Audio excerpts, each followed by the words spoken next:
Hello everyone, maagang maaga pa dito sa amin. Ako po ay minsan nagaluto sa kahoy, kaya ako ay ninangahoy. Yan po, ang aking kahoy ay putol-putulin ko po. Yan, ba pa.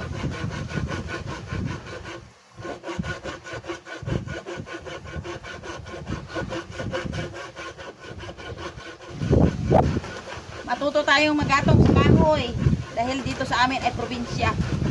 Hindi lang tayo mag-asa sa mga gasol. Kung mayroong gasol, yun ay panggipitan lang. Halimbawa, pag ikaw ay gugutom at wala pang kuan, yan, pwede sa gasol. Pero sa amin dito, mga kananay, mahirap magpaandar ng gasol dahil sobrang lakas. Yung kanyang apoy ay tama lang dahil parang bagyo na dito sa amin. Ang lakas ng mga kananay, pinaltar ko yung aking pang putol ng kahoy, maliit, tagal na ito po ay yung kabig ko, kabig ang tawag dito sa amin. Ito ang pinalit ko, madali lang magputol yun yan.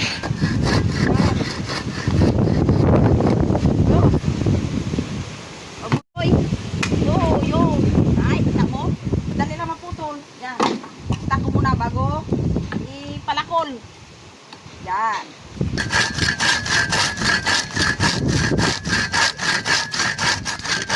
Ano yung panin mo na? Ay, la.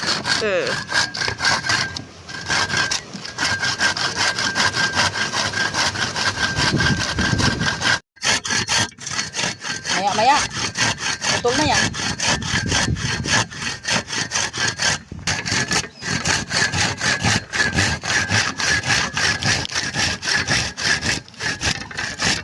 Ayun.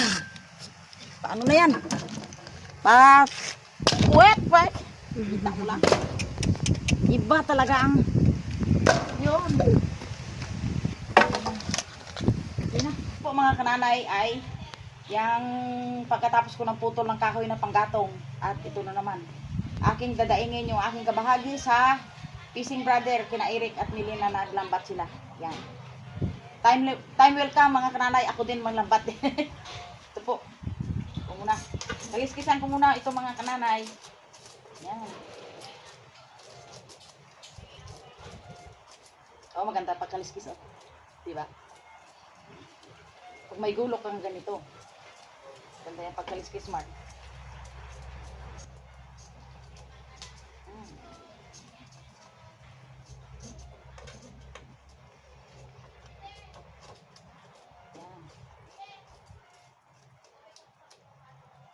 Kung mga kananay ay gayat na ng isda, magadaing yan po grado yan.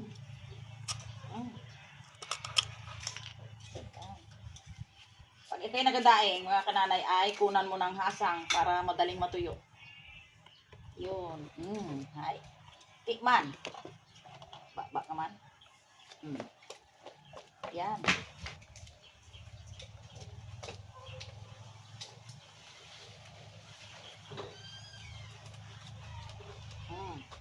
Nag-iipon ako ng kahoy, Mark, para walang problema sa pagluluto.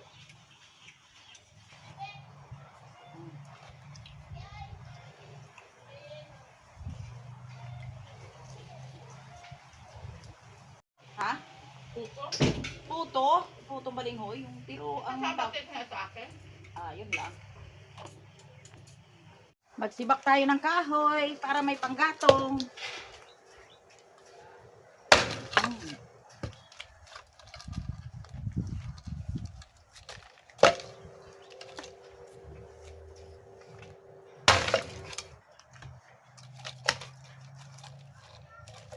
Sibak-sibak.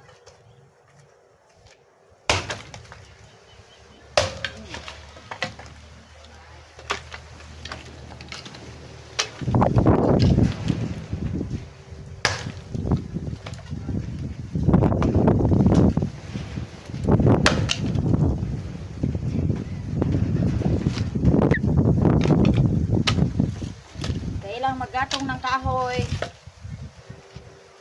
para tumipid ang gas stove.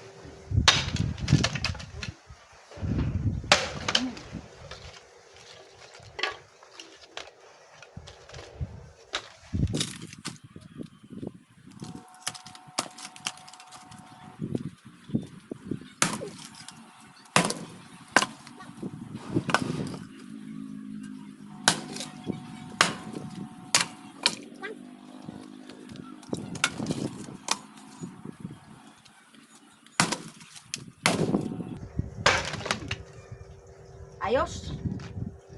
Ayos, Pinoy. May panggatong na si kananay. Ho! Yan. Ayan ko yung aking sinibak na kahoy. Panggatong. Hindi ko na yun maubos ng 2 araw. Dahil ako lang naman isa. Yan. Hello, good morning. Ngayong umaga po ay yung aking binilad na daing ay hindi gaanong natuyo. Kaya bilad ko ulit doon. Banda Kanday Jen. Yun. Mga kananay, dito ko po ibilad banda kay Jen doon. Dito sa banda ni area ni Jen. Yan.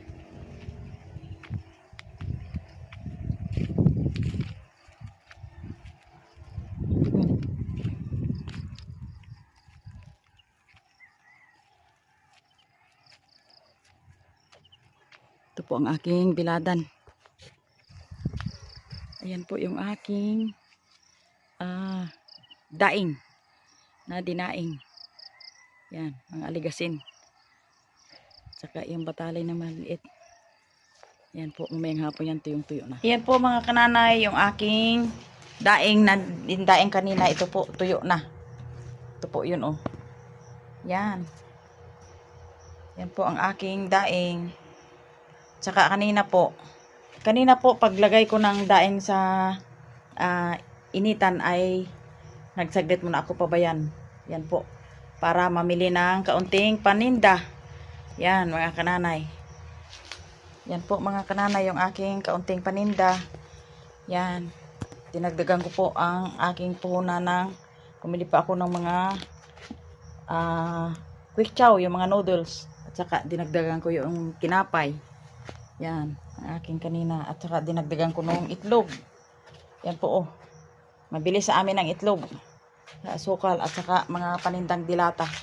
Yung doon sa ilalim. At saka dinagdagan ko ng ibang mga, yung pangailangan namin mga kananay dito sa aming 4 na pamamahay. Yan. Para hindi na mapunta sa malayo. Mga kananay ay kahit may piso-piso, may 2 piso, maipon yan, marami na. Yan, para may libreng pang sabon. Pambili ng sabon. Yan po, panlibre ng sabon. Kaya yan po ang aking mga sa buhay. Yan. Ilagay ko po yung aking mga daing sa dito sa lalagyan. Yun. Maganda ito mga kananay, o hindi maalat. Hindi maalat. Yan. Maganda po ito pang prito.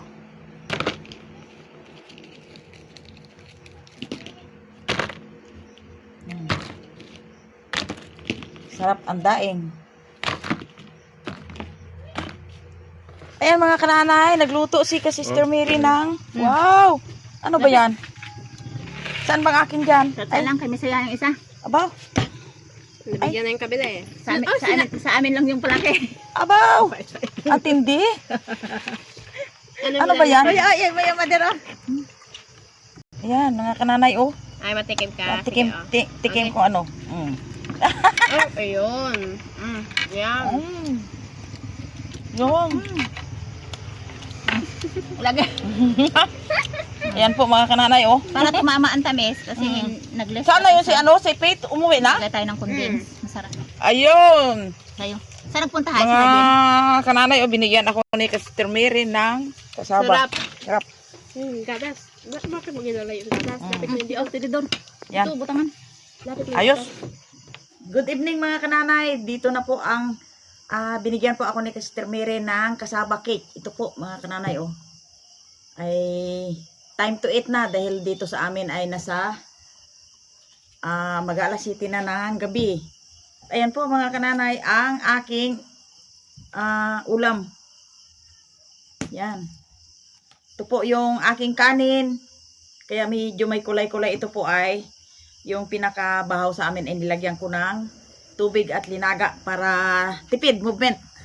Ito ang aming kinakain ng unang panahon. Yung mga yung mga kanin na nagalamig na nabahaw ay aming lagyan ng tubig. Ang tawag sa amin ito ay basa-basa. At saka ang ulam ko ay ito. Nag-try po akong kumain ng yung tuyo na yung banak sa aming tawagin at ang danggit. Okay. Yan po oh, mga kananay, ganda. Kain po tayo. Thank you Lord sa araw-araw na napakabuti ka sa aming buhay. Pagpalain mo po itong pagkain na makaayos sa aking katawan. Salamat o Diyos. In Jesus name. Amen. Kain po tayo mga kananay. Maingat. Ito mga kananay ang isda. Tamtaman ang asin, ang alat.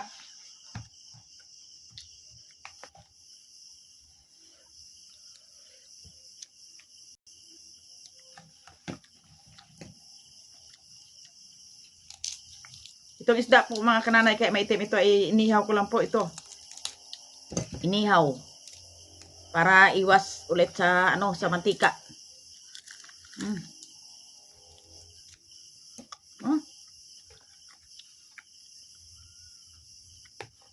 Ayos mga kananay ang aking daing. Hindi gaano maalat.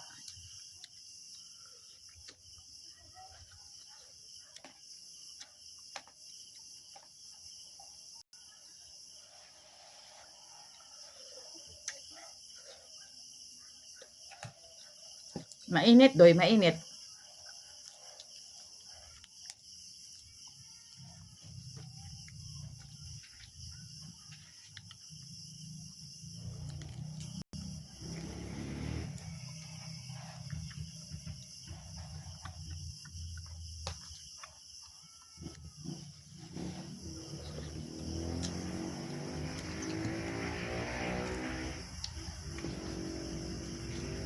Wala pa akong gulay ngayon dahil hapunan na rin.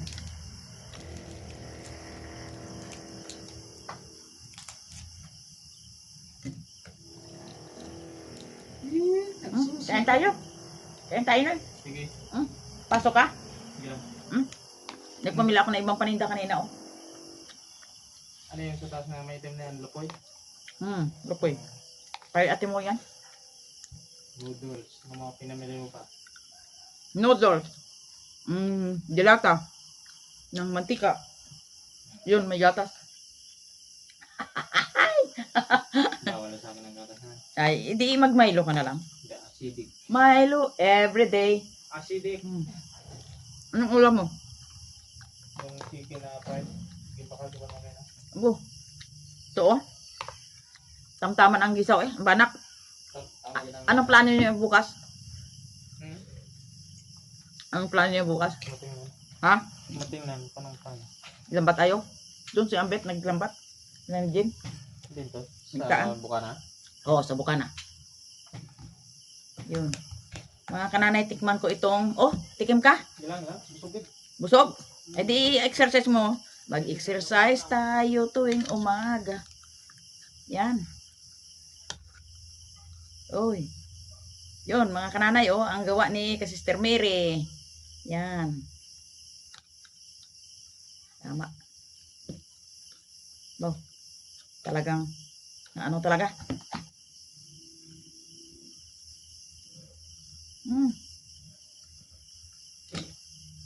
Yan. Ang kasaba cake. Yan.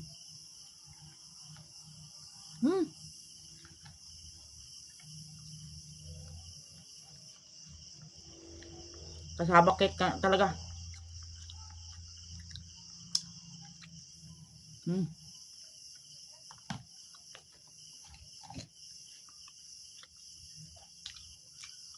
Ang pang ano ay yung daing. Daing na danggit, masarap.